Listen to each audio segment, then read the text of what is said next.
وصحبه أجمعين وعلى آله وصحبه أجمعين.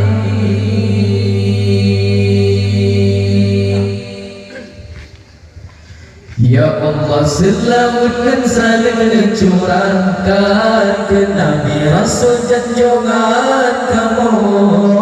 Ya Allah, selawat dan salam dicurahkan ke Nabi Rasul junjungan kamu. Kekasih kamu penawar hati wahai tubuh dan jiwa kamu. Kekasih kamu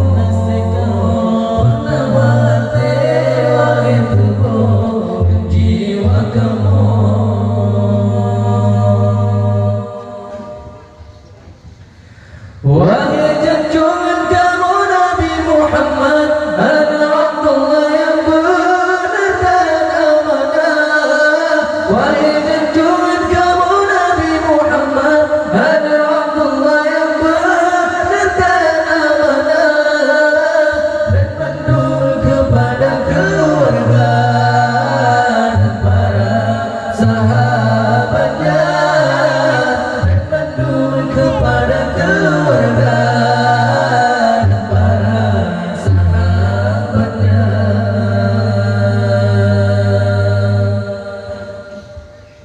Salawat dan salam semoga tercurahkan padamu wahai junjungan kami. Salawat dan salam semoga tercurahkan padamu wahai junjungan kami.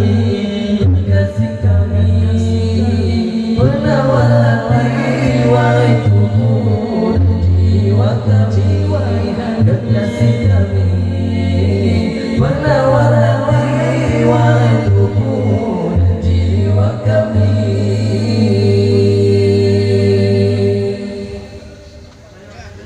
Wahai junjungan kami Nabi Muhammad, ana Abdullah yang benar dan amanah. Wahai junjungan kami Nabi Muhammad, ana Abdullah yang benar dan amanah. Dan juga kepada keluarga dan para sahabatnya. Dan juga kepada keluarga dan para sahabatnya.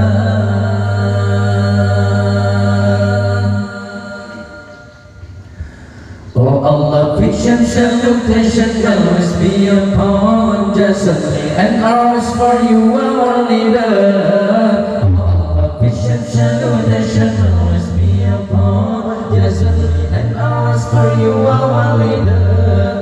Our beloved and our heart, your body and our soul. Oh, our beloved and our heart, your body and our soul.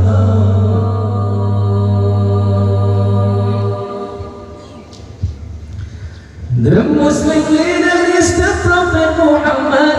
Is Abdullah son who always be honest and fair. The Muslim leader is the Prophet Muhammad. Is Abdullah son who always be honest and fair. And the last speech and salutation to Allah is fair.